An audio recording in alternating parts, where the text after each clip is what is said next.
intensifs, on en a chaque semestre en archi. Ça nous permet de valider notre projet pour le semestre. Donc c'est un examen et ça dure 2 semaines.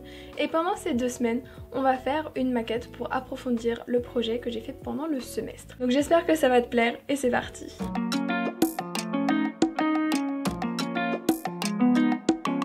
Donc moi je suis en 2e année d'études d'architecture et je suis en train de finir mon premier semestre de 2e année. Et donc pour valider mon semestre en projet, il faut que je fasse des intensifs. Donc j'ai 2 semaines pour faire une maquette d'études et je vais te montrer ça, toutes les étapes que je vais faire au fur et à mesure pour faire cette maquette. Et ensuite après j'ai le rendu final de mon semestre et on expose pour les portes ouvertes de l'ENSA Nantes. La première étape pour ma maquette, ça va être tout simplement de savoir quelle maquette je vais faire. Donc pour ça, je prends le plan de mon logement que je dois représenter et j'étudie un peu ça pour savoir ce que je vais faire comme maquette. Donc là, je me dis que je vais faire une maquette coupe. Donc je fais toujours un petit dessin de ce que j'ai envie de faire au final pour que ça soit figé dans mon esprit avant de devoir passer sur du carton, parce que une fois qu'on a fini la maquette, on peut pas se dire que c'était pas ce qu'il faut faire. C'est juste la distance avec... Alors là, comme vous le voyez, il y a Louise qui travaille. En fait, sa maquette, elle est en papier. Du coup, c'est un peu chelou, tu vois. Et là, elle est toute fière, mais elle fait du papier. C'est ça ce que tu vas présenter aux portes ouvertes? Mais je pense que c'est pas mal. Hein. Elle découpe du scotch aussi. Je suis très zoomée là actuellement. Ça, c'est une vitre. Waouh. Waouh. Les gens, il faut que vous regardiez plus de vidéos de Louise pour qu'elle puisse s'acheter un micro. Donc une fois que j'ai terminé la phase préparatoire, je vais pouvoir me lancer enfin dans ma maquette, mais on passe encore au moment où voilà, ça prend du temps. Je fais mon socle, le socle ça va permettre ensuite de poser la maquette par-dessus parce qu'une maquette ne flotte pas dans le vide. Donc je travaille un peu là-dessus et ensuite on a quand même droit à des pauses. Alice, il est bon le gâteau? Ton beignet? Il est bon le beignet? Est-ce qu'il est allé dans la piscine pour se baigner? Bon, après des blagues bien drôles et bien réussies, je continue à faire ma maquette. Donc je fais les éléments qui vont être fixes dans ma maquette parce que c'est une maquette d'études. Et donc il y a des éléments que je vais pouvoir changer, que je vais pouvoir étudier, et d'autres qui vont être fixes. Donc là je termine de faire entre guillemets la base de ma maquette sur laquelle je vais ensuite pouvoir travailler. Et après ça, je fais un patron des éléments justement qui vont être un peu plus compliqués à faire, qui sont ceux sur lesquels je vais me focaliser pendant cet intensif, et donc ce sont les menuiseries et les façades. Donc je commence par faire un patron du patio intérieur parce que c'est vraiment l'élément clé et il faut savoir comment je vais faire mes menuiseries, comment ça va pouvoir s'ouvrir, comment ça va fonctionner en été et en hiver parce qu'un patio c'est un peu particulier. Et on a besoin de travailler du coup avec une échelle du corps vu que ce sont des logements, et donc je crée des petits bonshommes, des petites silhouettes en mousse. Donc en fait pour ça on a de la mousse avec un fil chaud et du coup ça permet de pouvoir découper la mousse en suivant une certaine forme que l'on peut faire. Le seul truc c'est que vraiment ça pue parce que c'est forcément du plastique qui brûle, donc en termes de bonne vapeur on est génial. Et ça permet ensuite d'avoir des petits bonshommes qui vont aller habiter notre maquette. Donc ensuite je commence le travail des menuiseries avec du carton et du plexiglas. Donc ça me permet d'étudier un peu les menuiseries que je vais faire pour le patio et de faire des tests parce que du coup ça prend pas énormément de temps à faire et ça permet de pouvoir tester directement dans la maquette. Donc par contre les menuiseries c'est un travail qui est très minutieux, très précis. Il faut faire super attention parce que dès qu'on met un petit peu de colle sur le plexi, ça se voit et du coup il faut recommencer. On n'a pas vraiment le droit à l'erreur pour faire les menuiseries. Donc c'est toujours l'aspect qui est compliqué chez tout le monde. Waouh, mais ce serait pas magnifique? Waouh! Mais c'est vraiment dégueulasse là par contre. C'est vrai que là en termes de propreté, Liam, il y a mieux. Non mais regarde, si tu mets... Voilà, ça se voit plus. Ça se voit, ça se voit. Mais non! Tu t'appelles pas Harry Potter? T'as une baguette? Et des lunettes. Et une cicatrice. T'as une cicatrice?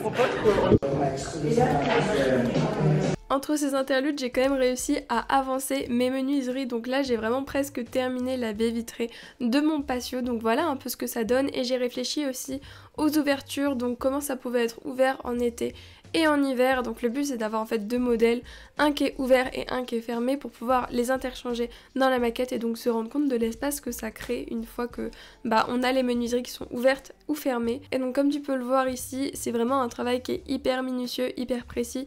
Encore une fois, il faut faire super gaffe, il faut que tout soit bien, tout soit beau parce que voilà, moi mon travail il est vraiment basé là-dessus, donc il faut que mes menuiseries elles soient nickel. Une fois que j'en ai terminé avec mon patio, je passe aux façades parce que c'est vraiment un aspect que j'avais pas réussi à approfondir pendant mon semestre. Donc pour ça, je passe d'abord par le dessin. J'essaye de faire un peu des recherches de ce que j'aimerais faire. Ensuite, je teste directement en carton sur la façade que j'ai laissée du coup vide. Et après ça, je me rends compte que je sais toujours pas. Et donc je passe vraiment par le dessin. Je me plonge dans ma feuille et j'essaye plein de choses par le dessin et ensuite je les reproduis en carton et je me dis bah mince comment je vais faire et ensuite je teste tout sur ma façade donc ça permet d'interchanger et d'avoir un œil un peu différent, d'avoir un peu de recul, de vraiment se rendre compte ce que ça donne à l'intérieur et à l'extérieur et après ça j'en choisis une, c'est celle qui me plaît le plus. Et celle-là, je la fais donc bien avec toutes les bonnes épaisseurs, les menuiseries, etc.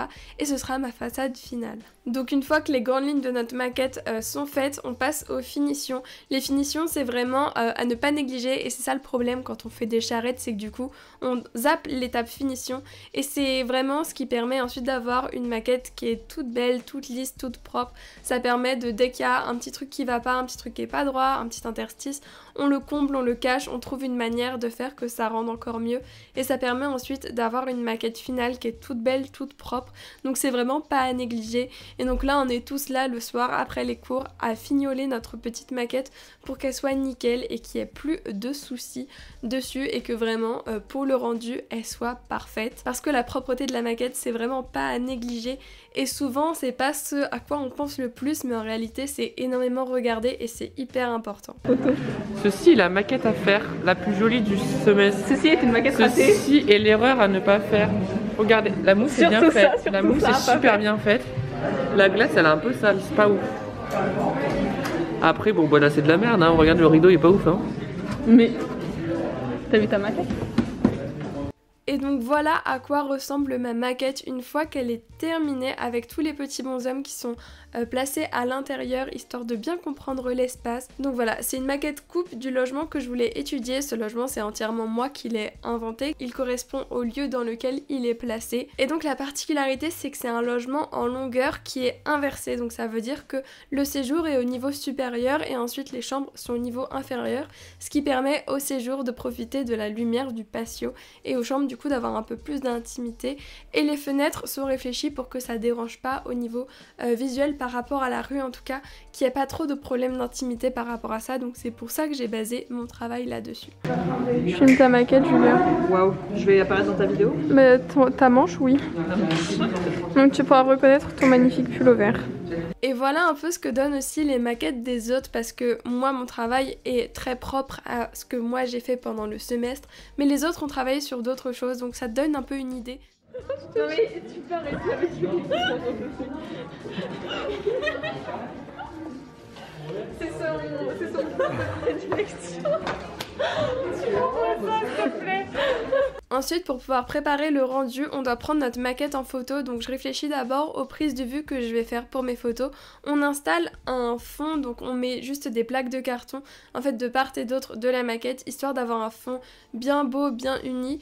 Et ensuite, je prends mon appareil photo ou notre téléphone, en vrai ça dépend. Là j'avais sorti le gros appareil tant qu'à l'avoir. Et ça permet de faire des photos qui sont toutes belles, qui permettent du coup d'avoir une idée... Et donc ça permet de faire des photos qui sont toutes belles de notre maquette, d'avoir des photos en immersion. Et ça va être quelque chose qu'on va rendre sous forme de dossier pour la fin de l'intensif, en plus du coup du rendu. Et tout doit être prêt parce que le lendemain c'est le jour du rendu, c'est le jour où je vais passer à l'oral devant mes profs pour expliquer sur quoi j'ai travaillé et qu'ils voient et qu'ils évaluent ce que j'ai fait. Donc c'est vraiment un moment qui est un peu crucial, etc. On a toutes les maquettes qui sont alignées sur la table et chacun passe l'un après l'autre pour présenter ce qu'il a fait, son travail, ses recherches, etc. On verra ce qu'il... Ah mais... Donc voilà un peu ce que ça donne. C'est un moment qui est un peu stressant, un peu fatidique, mais au final, ce qui est important, c'est surtout de réussir sa présentation. Et donc moi, je passe devant mes profs pour présenter mon travail. Donc moi, j'ai travaillé sur un logement individuel. Et en fait, on avait vu au dernier rendu qu'on pouvait inverser le logement parce qu'à la base, j'avais fait le séjour en bas et ensuite les chambres en haut. L'idée était d'inverser et en fait, du coup, ça permettait de faire un patio avec un espace qui soit à l'extérieur, enfin qui offre un espace extérieur pour le logement. Et donc j'ai voulu travailler donc, sur ce patio avec notamment les ouvertures, les menuiseries. Donc mon oral s'est plutôt bien passé, les profs avaient l'air contents de ce que j'avais fait, donc j'étais super contente. Et voilà un peu à quoi ressemble ma maquette au final. Donc voilà le résultat de 2 semaines d'intensif de maquette et de 2 semaines d'études par rapport du coup à mon patio et à mes façades. Donc voilà le contenu de mon intensif, j'espère que ça t'a plu, que ça t'a intéressé. N'hésite pas à mettre un petit pouce en l'air et à t'abonner à ma chaîne si c'est le cas. Tu peux aussi me suivre sur mon Instagram, @louiseblanche7, je te fais des petites stories de ma vie d'étudiante en architecture. Et moi je te dis à très bientôt pour une prochaine vidéo. C'était Louise Blanche, ciao ciao.